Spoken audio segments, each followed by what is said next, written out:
ঢাকা-চট্টগ্রাম মহাসড়কে নিষিদ্ধ ৩ চাকার যান আটককে কেন্দ্র করে হাইওয়ে পুলিশের গাড়ি ভাঙচুর করা হয়েছে।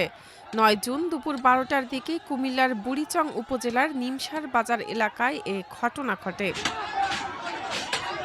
স্থানীয় অন্তত ৩ জন অটোরিকশা চালক বলেন, নিমসার বাজার এলাকায় একটি কাঁচামাল পরিবহনে ব্যবহৃত অটোরিকশা চলাচলকে কেন্দ্র করে এক হাইওয়ে পুলিশ সদস্যের সঙ্গে চালকের কথা কাটাকাটি হয়।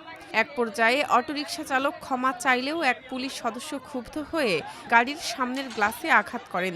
এতে গ্লাস ভেঙে যায় এবং চালক আহত হন। এ ঘটনার খবর ছড়িয়ে পড়লে বাজারে উপস্থিত লোকজন ক্ষুব্ধ হয়ে ওঠেন। পরে পুলিশ সদস্যদের সঙ্গে স্থানীয় লোকজনের সংঘর্ষ বাধে। এক পর্যায়ে হাইওয়ে পুলিশের সদস্যরা সরে গেলে উত্তেজিত জনতা পুলিশের একটি গাড়ি ভাঙচুর করেন। এ বিষয়ে বুড়িচং থানার ভারপ্রাপ্ত কর্মকর্তা মোহাম্মদ লুৎফুর রহমান প্রথম আলোকে বলেন, দুটো ব্যাটারি চালিত অটোরিকশা উল্টো পথে আসছিল।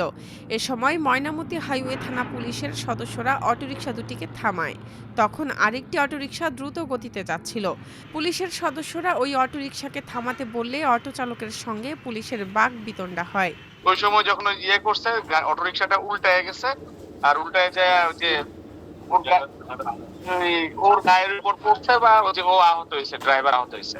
গাড়ি ভাঙচুর শুরু হয়েছে যে ওই গাড়িটা যখন এদিকে আসতেছিল, ওরা ওই সময় ওই যে অটোরিকশার ড্রাইভাররা এবং ওই যে ভ্যান গাড়ির, এখানে মূলত ভ্যান গাড়ি অটোরিকশা স্টেশন ছিল, হ্যাঁ, ওই যে কাঁচা বাজার তো ওনারা ওই যে ওই গাড়ি, পুলিশের গাড়ি যখন এদিক দিয়ে আসতেছিল, ওরা জাস্ট ওই মব তৈরি করে এদিক দিয়ে ইয়ে করছেন, হামলায় পড়ছেন। পুলিশ জানিয়েছে এখন পর্যন্ত একজনকে আটক করা হয়েছে। এ ঘটনায় মামলা প্রক্রিয়াধীন রয়েছে।